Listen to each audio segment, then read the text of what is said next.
नारद जी कि मेरे पति मुझसे कितना प्रेम करते। बोले वाह, प्रेम तो करते हैं, पर अच्छा ये बताओ, जो गले में मुंड की माला है, जो मुंड की माला गले में लटकाए रहते हैं स्वामी जी आपके निरंतर, कभी बताया कि वो किसके मुंडों की माला है? पार्वती जी चक्कर में पड़ गई। कहा महाराज प्रेम तो बहुत करते हैं, पर आज तक बताए नहीं कि मुंड माल किसकी। अब नारद जी को तो थोड़ी सी बस आग लगानी थी, नारद जी का काम ही है थोड़ी बहुत ऐसा, भाई कुछ प्रकट करना है तो नारद जी कृपा करें तभी प्रकट होगा।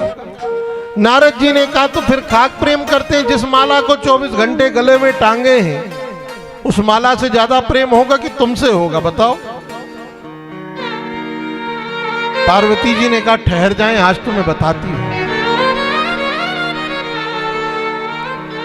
संत नारद ने कहा माता जी आप तो जानती हैं हमको श्राप है, ज्यादा देर कहीं ठहरते नहीं, अब चलते हैं, हमारा काम हो गया।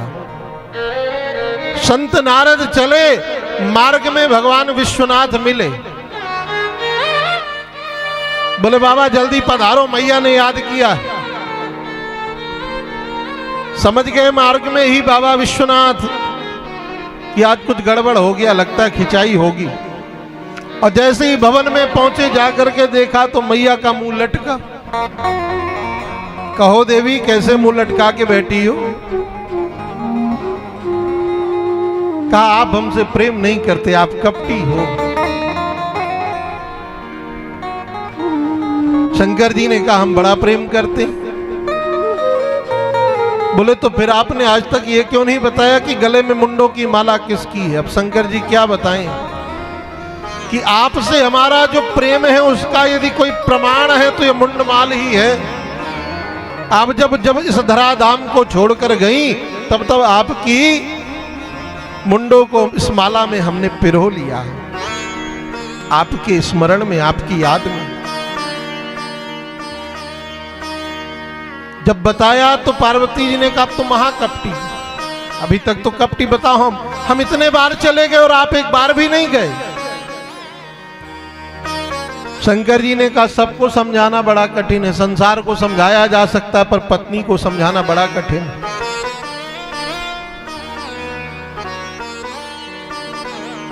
है ना? कठिन समझाना, सबको समझाया जा सकता है पर पत्नी को नहीं समझाया जा सकता। ये हम नहीं कह रहे, केवट भैया कह रहे हैं, केवट कह रहे हैं। जब राम जी ने कहा लक्ष्मण जी ने कि अपनी पत्नी को समझा देना, यदि ये नाव नारी बन गई तो पत्नी को समझाना। बोले महाराज सबको समझाया जा सकता है पर पत्नी को नहीं। अरे बोले भगवान को समझा रहा है, पत्नी को नहीं समझा पाएगा। केवट ने कहा महाराज भगवान को समझाना सरल है, पत्नी को समझाना बड़ा कठिन है। प्रेम से बोलो राधे राधे।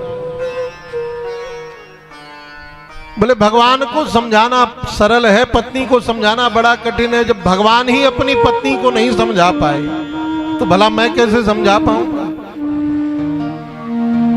शंकर जी ने कहा कि अभी तक तो हम कपटी थे, अब महाकपटी हो गए। पार्वती जी ने कहा आप मरे क्यों नहीं? भगवान शिव ने कहा हमने अमर कथा सुन रखी है। बोले हमें भी सुनाओ। तो अमर कथा सुनाने के लिए जहां आज अमरनाथ की गुफा है, जहां बाबा बर्फानी का दर्शन होता है, वहां लेकर के मैया को चले हैं। जो लोग अमरनाथ गए होंगे तो शेषनाग को कहीं छोड़ा,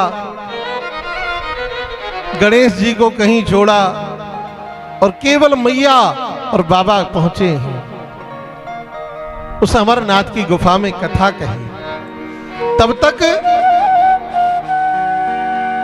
एक सुकड़ी ने एक अंडे को जन्म दिया। वह अंडा कोई और नहीं, साक्षात सुखदेव जी ही उस अंडे में विद्यमान है।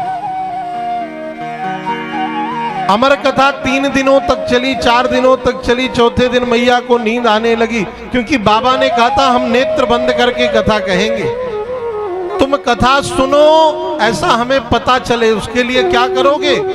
तो मैया ने कहा हम हुकारी भरेंगे। अब 4 दिनों बाद नींद आई तो हुंकारी बंद। तब तक उस अंडे से सुखदेव जी का प्राकट्य हो चुका था। बाबा ने पहले सारा निरीक्षण परीक्षण किया था कथा सुनाने से पहले कि कोई है तो नहीं, बस उस अंडे को देख के कहा ये तो अभी अंडा है और अंडे में है तो इसे कुछ सुनाई देगा नहीं। इस भाव से कथा कहना प्रारंभ किए। चौथे दिन मैया को नींद आई तो सुखदेव जी ने सोचा कथा छूट जाएगी, इसलिए सुखदेव जी मां पार्वती जी की जगह हुंकारी भरने लगे। जब 7 दिनों की कथा पूरी हुई, अमर कथा, बाबा ने नेत्र खोले और जयकारा लगाई, बोल वृंदावन बिहारी लाल की। सो मैया की नींद खुली और जब माता जी की नींद खुली तो देखा ये तो अभी जगी है। कहो देवी तुमने अमर कथा सुनी? बोले महाराज 3 दिनों तक की तो पूरी सुनी, चौथे दिन से नहीं सुन पाए, निद्रा ने सता लिया। तो फिर हुंकारी कौन भर रहा था? पीछे पलट के देखा तो सुखदेव जी अपना त्रिशूल लिया, मारने के लिए दौड़े। ठहर जा, कथा की चोरी करी है तूने। सुखदेव जी उड़ने लगे और अमरनाथ क्षेत्र से उड़ते हुए सुखदेव जी उत्तराखंड की पवित्र भूमि में बद्रिकाश्रम क्षेत्र में पहुंचे, जहां व्यास गुफा है।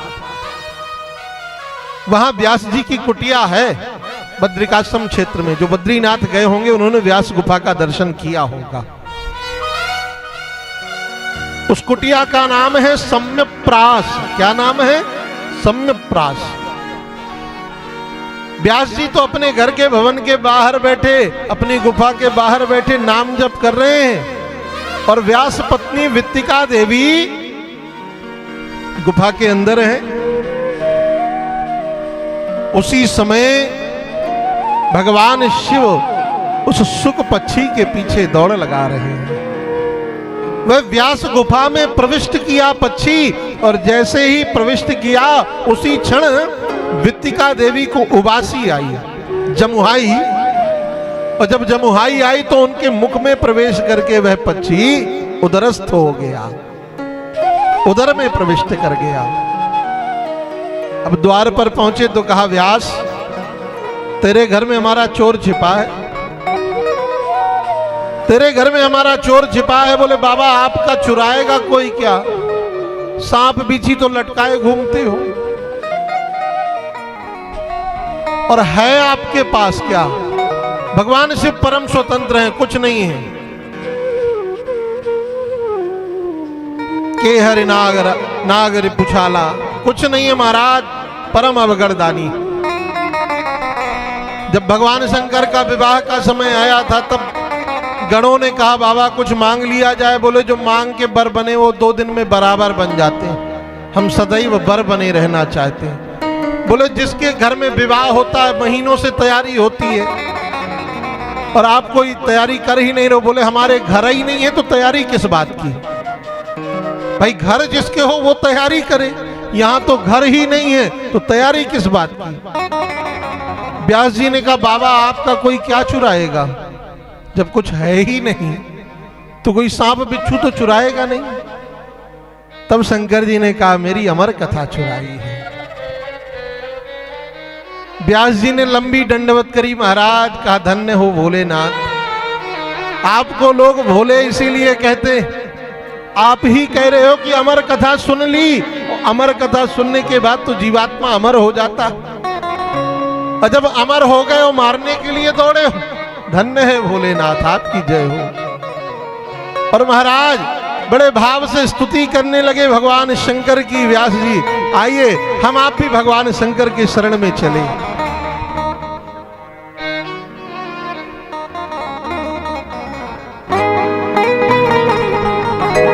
मेरे साथ सभी लोग भगवान शंकर की शरण में चले।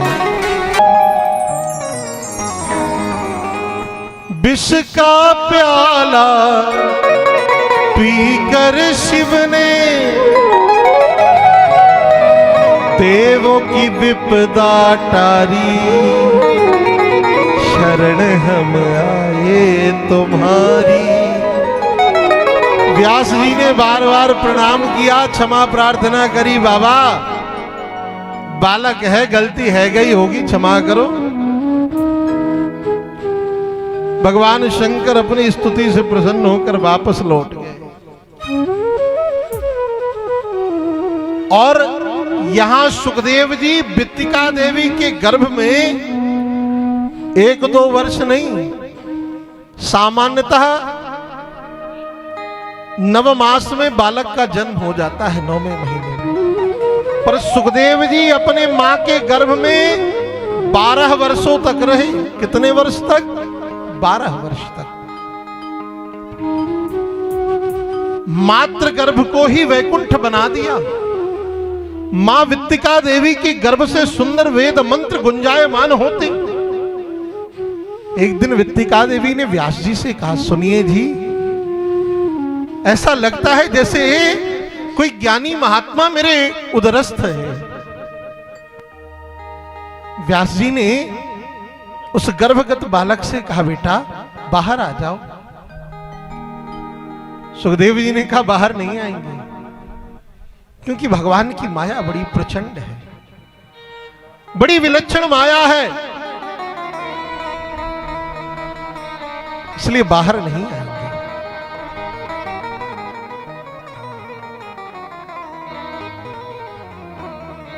व्यास जी ने कहा, मैं तुम्हें वचन देता हूं, माया का कोई प्रभाव नहीं पड़ेगा तुम पर। अरे बोले, आप खुद माया के बंधन में बंधे हो, आप क्या हमें ये वचन दे रहे हो? आप खुद पुत्र पत्नी परिवार की माया के बंधन में बंधे हो, आप मत वचन दो। हाँ, यदि मायापति आकर के वचन दे तो थोड़ी बात मानी जा सकती है। परिणाम क्या हुआ? साक्षात भगवान नारायण सुखदेव जी को गर्भ में दर्शन दे रहे हैं। गर्भ में जाकर के दर्शन दिया और कहा कि बेटा बाहर आओ, आप पर मेरी माया का कोई प्रभाव नहीं पड़ेगा। जब भगवान वैकुंठनाथ ने आश्वासन दिया, तब सुखदेव जी का जन्म हुआ। और जन्म होते ही श्री सुखदेव महाप्रभु ठहरे नहीं, नालो छेदन भी नहीं हुआ, चल दिए जंगल की ओर। श्री सूत जी महाप्रभु स्तुति करते हैं कि यम प्रव्रजन्तमनुपेत मपेत कृत्यम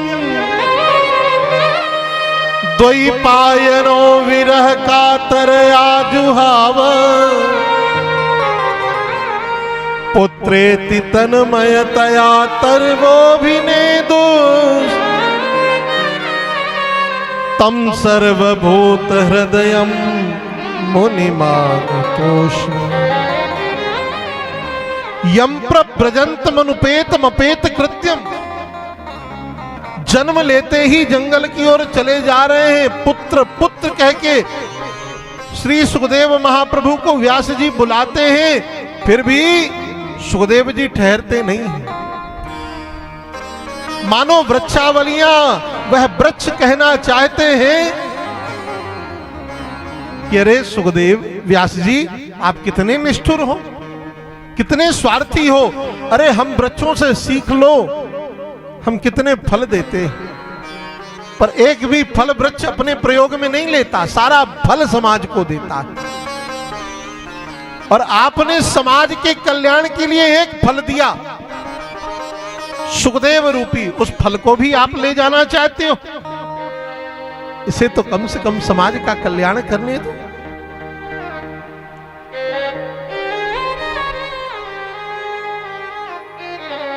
श्री सूत जी महाप्रभु स्तुति करते हुए कहते हैं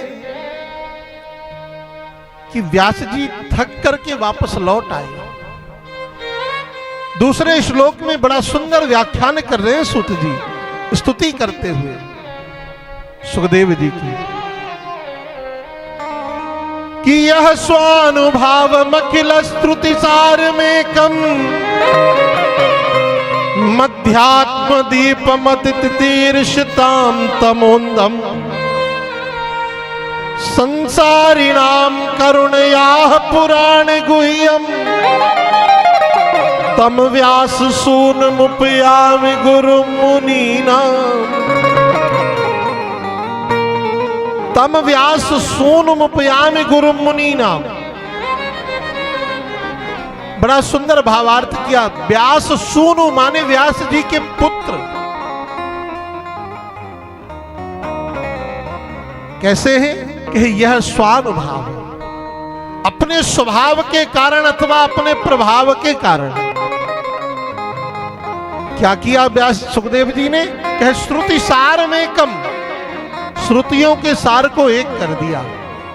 अच्छा, श्रुति सार को एक किस लिए किया सुखदेव ने? कहे अध्यात्म दीपम, संसार में अध्यात्म रूपी दीपक जलाने के लिए। और बंधुओं, दीपक क्या करता है? दीपक अंधेरे को दूर करता है। प्रेम से बोलो राधे।